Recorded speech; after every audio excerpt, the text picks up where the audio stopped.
గత వారం రోజులుగా రిపీటెడ్గా మన దృష్టికి రావడం జరిగింది.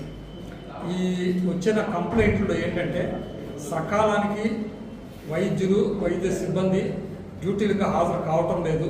అదే సమయంలో మధ్యాహ్నం వేళల్లో డాక్టర్లు కానీ సిబ్బంది కానీ అందుబాటులో ఉండటం లేదని చెప్పి ఒక కంప్లైంట్ రావటం జరిగింది.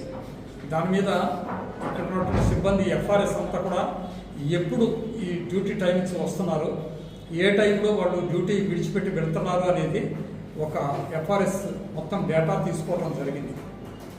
అయితే ఇక్కడికి వచ్చి చూసిన తర్వాత కొన్ని ఏరియాస్లో కొన్ని డీవియేషన్స్ ఉన్నట్లుగా గమనించడం జరిగింది. సూపరింటెండెంట్ గారికి తెలియజేశాము. అదేవిధంగా నర్సింగ్ సూపరింటెండెంట్కి, ఫార్మసీ ఆఫీసర్ గారి దృష్టికి ఇవన్నీ తీసుకుని వచ్చి రోగులకు చికిత్స చేసేటప్పుడు చేయవలసినటువంటి కొన్ని బాధ్యతలు తిరిగి ఈరోజు గుర్తు చేయడం జరిగింది.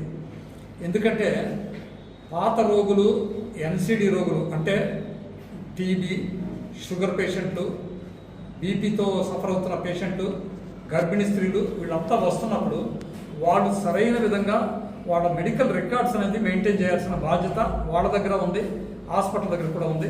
వాటిని గుర్తు చేసి ప్రతి ఒక్క రోగి కూడా దీర్ఘకాలిక వ్యాధులతో సఫర్ అవుతున్న వాళ్ళు వాళ్ళ బుక్ మెయింటైన్ చేస్తూ ఆ బుక్లో వాళ్ళకి సంబంధించినటువంటి రిపోర్ట్స్ అన్నీ కూడా దానిలో ప్రిజర్వ్ చేసుకుంటే వారు హాస్పిటల్కి వచ్చినప్పుడు డాక్టర్ గారు దాన్ని చూసి ఫాలోఅప్ చేయటానికి, ట్రీట్మెంట్ ఇవ్వటానికి కొంచెము వెసులుబాటు ఉంటుందని చెప్పి డాక్టర్లందరికీ, ఫారెన్సిక్ డిపార్ట్మెంట్, ఓపీ టికెట్స్ ఇచ్చే వాళ్ళకి కూడా తెలియజేయడం జరిగింది. మరిన్ని వీడియోస్ కోసం ఛానల్ ని సబ్స్క్రైబ్ చేయండి. లేటెస్ట్ అప్డేట్స్ కోసం వాట్సాప్ ఛానల్ ని ఫాలో చేయండి. అండ్ లింక్ డిస్క్రిప్షన్ లో ఉంది.